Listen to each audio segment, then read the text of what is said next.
Religious community is to unveil the bonds that bind each to all. There's a connectedness, a relationship discovered amid the particulars of our own lives and the lives of others. Once felt, it inspires us to act for justice. It is the church that assures us that we are not struggling for justice on our own, but as members of a larger community. The religious community is essential, for alone our vision is too narrow to see all that must be seen, and our strength too limited to do all that must be done. Together, our vision widens, and our strength is renewed. Mark Morrison. So now we'll have our... So the topic of my talk is the uses of transcendence. And it's partly historical, but partly, I don't know, a call for something. So I want to talk today about thoughts. And I want to share some ideas that I know about the power of thoughts, the power of intention, and the efficacy of the imagination to change the world. And I'm thinking this is really important, especially right now, because of the political reality that we are faced with, that seems counter for many of us counter to some of our cherished beliefs, and I believe counter to some of the precepts of our Unitarian Universalism.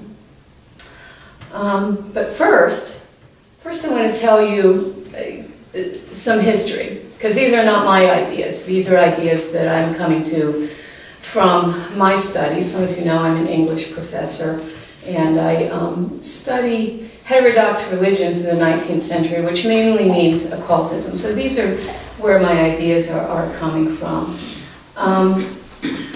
So my story, I'm beginning my story in the second half of the 19th century. And there's no precise date ever for things like this, but around 1860, and I'm dating it there because that 1859 was when Darwin published Origin of Species. And that really, well, people who were thoughtful, questioning, open-minded people, that closed the door in a way on the biblical creation story, which people had believed literally. And so suddenly that story of Adam and Eve and all of that was a story. It was a myth.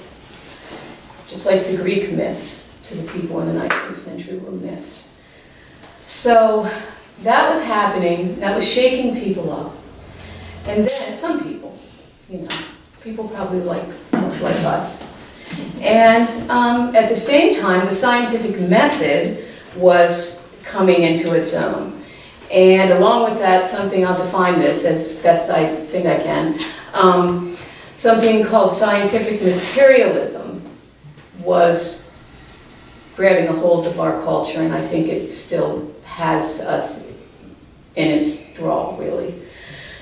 Scientific materialism claims that we can really only know, and this is a very simplistic view, but what we see and touch and know in the material world. It excludes anything that's invisible, like spirit or imagination or intention, or for that matter, the soul. Not necessarily it doesn't exist, but we can't know if it exists. It's not part of what we can really think about or study. Now, some thoughtful people in the late 19th century, and these are educated folks, maybe I would even call them intellectuals, began to question scientific materialism. They thought it was reductivistic, and it made simplistic what was not so clear-cut. And one of these people, now this is where the occultism comes in, I want to talk about one woman. Her name was Helena Petrovna Blavatsky. And she was a Russian woman, and along with an American named Colonel Alcott, and I don't know if Colonel was his first name now that I'm thinking about it, but anyway, he's Colonel Alcott. They started an occult organization that is still in existence. You might have heard of it. It's called the Theosophical Society.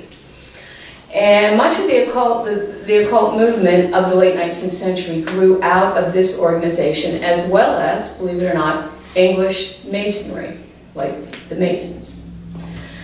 Not builders, but the social secret organization that men can belong to.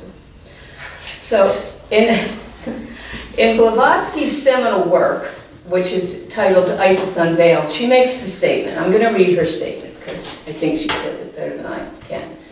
So the title is Isis Unveiled. Isis is but a symbol of nature, but they, now she's talking about scientists, they see only her physical forms. The soul within escapes their view, and the Divine Mother has no answer for them. There are anatomists who now dissections were taking place, the human body, we're studying all of this objectively.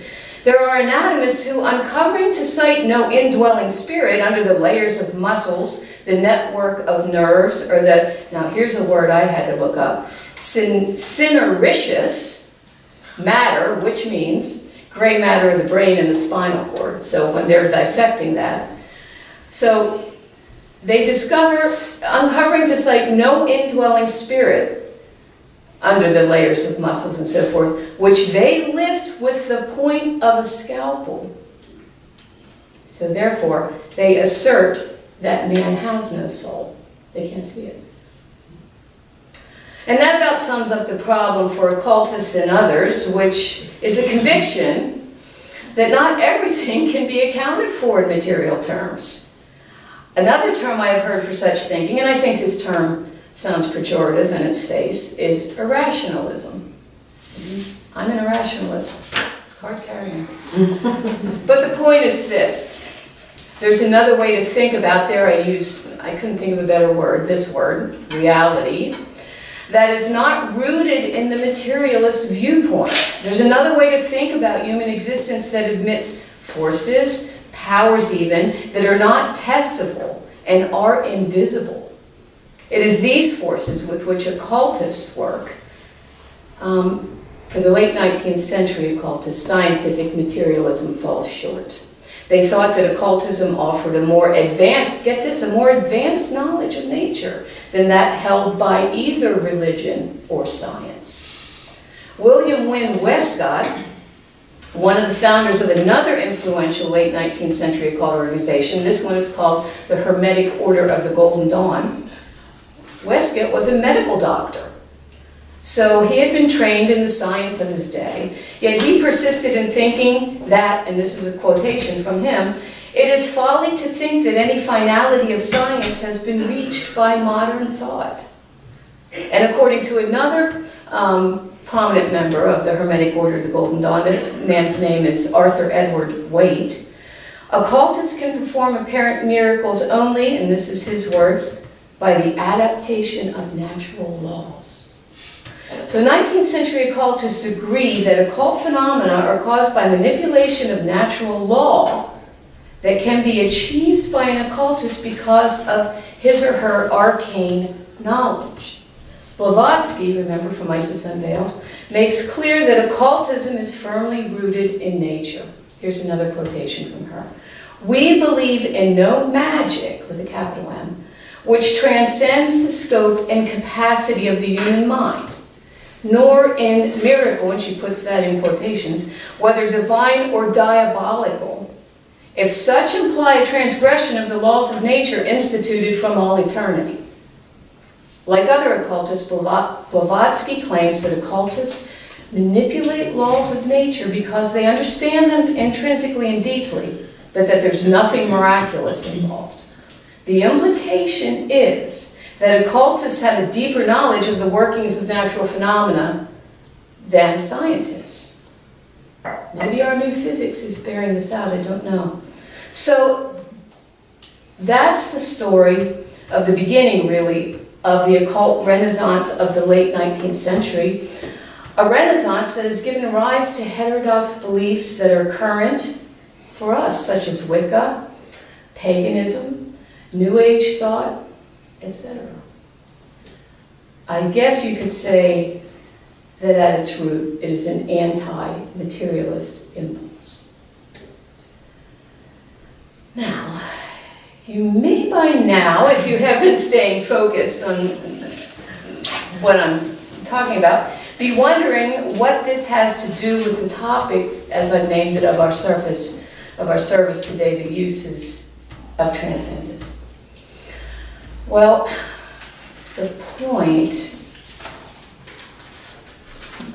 is that occultists, and some of those among us today, even here, because there may be a few of us, believe that there is more than meets the eye, that there are possibilities within human potential that lie beyond the simply material realm.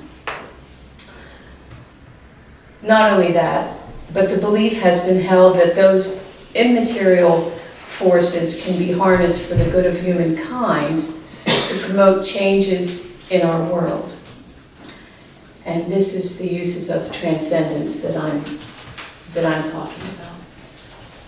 So I want to tell you about another occultist. This is a 20th century occultist, and her name is Dion Fortune. Her real name is Violet Firth. She's an English woman, but the world knows her as Dion Fortune. And she was a member of the Theosophical Society, and she was also a member of the Hermetic Order of the Golden Dawn. She was born in 1891.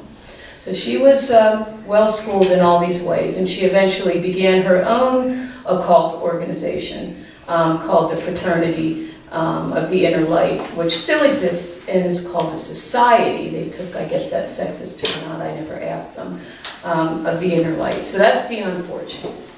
So, and I've especially enjoyed learning about her and writing about her. I think not more than a little bit because she's a woman in a world that was very much a man's world. And she thought about changing society. She thought that women should have more power in the world. And she also condemned the patriarchal, what she saw as patriarchal and prudish values enshrined in the Christian establishment. However, this may surprise you, Fortune did not believe that real and lasting change would come through political action. She did not involve herself or her group in politics, per se, and she writes about this. Believing that socio-political change would come through meditation and inner workings, a natural consequence of changes made in the worldview. She went so far as to write, and these are her words, "Genuine initiates of the mysteries never take part in politics. They have no need to.